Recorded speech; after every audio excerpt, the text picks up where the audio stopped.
Yo, yo, Tony D, back. Went to the shop, through comic day. Have to show you the brown bag. You know what time it is when you see that. I love it. I have a bunch of stuff on order as well, but I like to go to the local comic shop, fill some gaps. I'll get double issues. I've been doubling up quite a bit. And the reason why is I'm speculating. There's been times where I've missed out on some stuff where I would waffle on a cover A of a new issue starting off, or maybe a reboot or whatever, man. It's like, what's it gonna hurt? You know what I mean? Just get two of them, call it good, giveaway down the road. That's how I look at it. It's all positive. So I'm gonna go over the back bin stuff I grabbed. Always hitting the back bins, man. Love them. Stormwatch. I've been getting into Stormwatch, The Authority. A lot of great research when I went down this fantastic rabbit hole. I'm not doing it because of the Superman movie and the engineer is in it. It is more of a love of the team that I was reading about in the early 2000s. I just jumped on the last issue of The Authority on the Miller run. And I was enamored by the characters, the whole situation. You know, things were different in the early 2000s. It really, really was. And I believe there's some groundbreaking stuff in there as well. But Mark Miller, Warren Ellis, great authors. What can I say? Now, this is Peter Milligan and Will Conrad. I'm just in the back bins. I saw a cover I enjoyed. I like that look right there, giving the Midnighter a little, if that is a Midnighter, a little Wolverine flavor. So I don't know, man. I just grabbed it. We just go with it. You know what I mean? Also grabbed issue 5. This is a different volume, and it's another one of those where I just look at the cover and I'm like, yeah. So these are like cover buys. They're not the meat and potatoes Stormwatch Authority, but I'm also collecting Stormwatch from the get-go. First volume, number 1. And the story and research I was reading was when Warren Ellis took over on Stormwatch, which there's some good stories I've already read. The people that he was working with, they were like actually reading it and enjoying it. And they're like, man, keep going with this thing. And that's how some of the genesis of bleeding into the Authority came about, if the article I read was true. So I already have a number 1 Stormwatch. Went ahead and grabbed another one, $275. Why not? I don't mind doing stuff like that. You know what I'm saying? Found this issue. This is a Warren Ellis. Dig the cover. There wasn't much in the back bins. I'm telling you, it's very, very sparse. But your boy Tony D can always find something. So yeah, Warren Ellis, the author. So I went ahead and got it. You know, it's an interesting cover. Let's see what's going on here. Then I saw this, Wildstorm, The New Horizon, Stormwatch 1, Ellis, the author.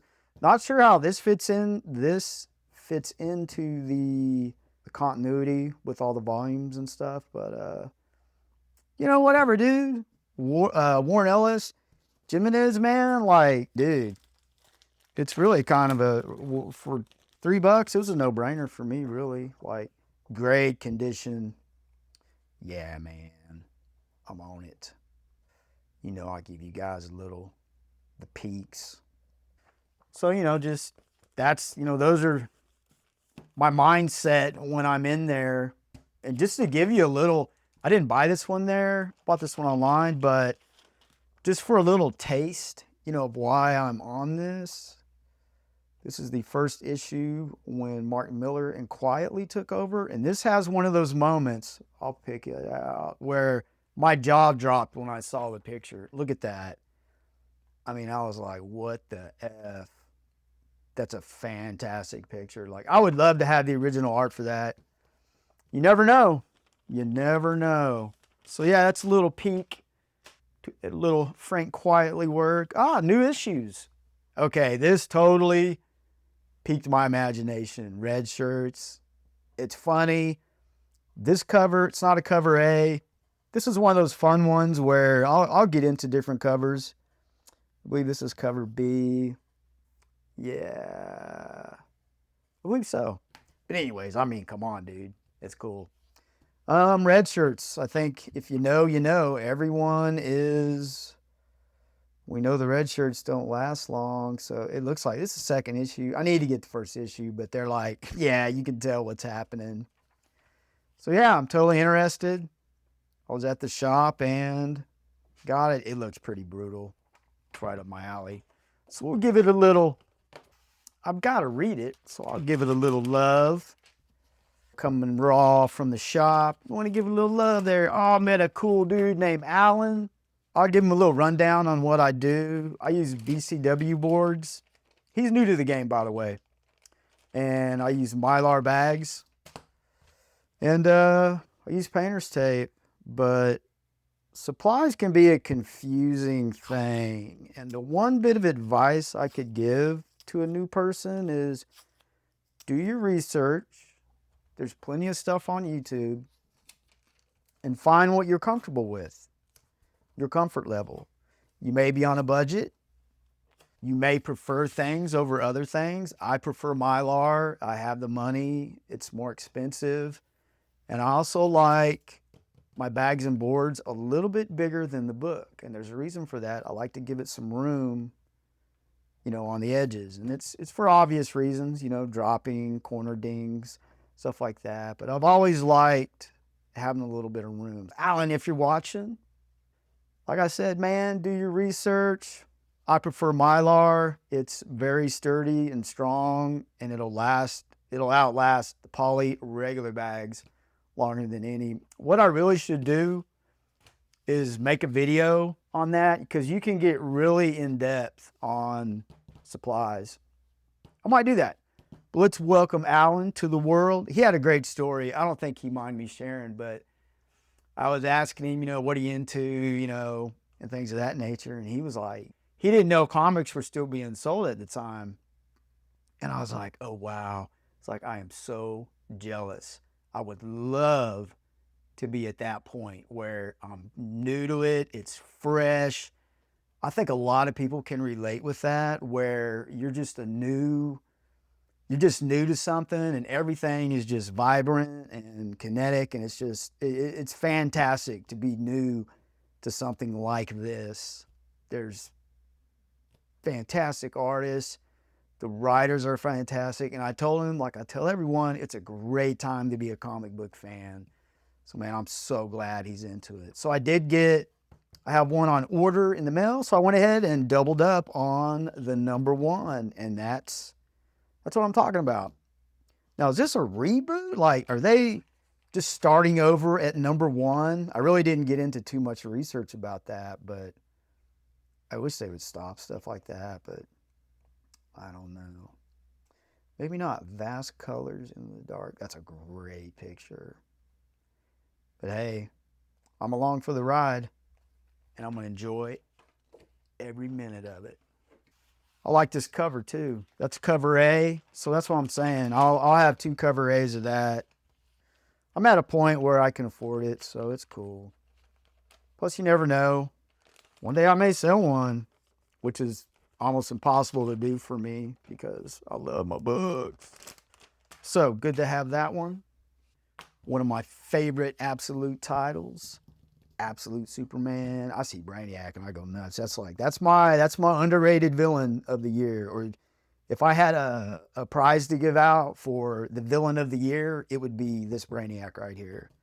He is totally twisted and he is not a good guy in any form or fashion, and I love it. I do have another issue of this on the way. I'll read this one. We'll bag it up, but yeah, if you want the Absolute Universe, if you want great, fresh takes on your villains, they're doing a fantastic job in the Absolute world. There's a lot of twists and turns. You know, I get it, man. Some people aren't into that. It's like an Elseworld to them or like a what if. I don't look at it like that. they're going to merge. They're going to have this as a universe, and it's going to be dippable into the regular universe, if that makes sense, because they're going to make it where they enter into the canon universe. Tony D totally speculating on this. Everything dead and dying. I wasn't sure. Alan turned me on to it. So that's what's cool about going to the store, meeting new people. He was curious about this. I didn't even notice, like, the zombie cow. Went ahead, bought 2. It's cover A. Speculating again. It's one of those, I had a good feeling. You know what I mean? Like, I have this feeling this is going to be something, this may be something really cool and good. And I just, once I did my flip through, I was like, oh man, yeah. Great artwork. It's pretty gory. Yeah. Oh, wow. Yeah. Man, there's your deets. So, your boy does what he does, man. You know, that's part of the channel, is giving people a little taste. Maybe it's something you just want to, you know, get a little quick flip through just like that. Or maybe you want to share your, you know, your viewpoints. Totally love to hear them. That's what it's all about. Collaborating and sharing. We just learn more that way. I think so. But let me know if you've been reading something new. Let me know what you're digging, man. Like, there's so many books out there. There's no way I can read all of them. So that's why I rely on information from the masses. And hopefully, you know, hopefully you guys get something too. Yo, that's the local comic book shop for this day. Like I said, I have some online stuff coming. Ah, man, Stormwatch. You know what I say. You got to get that.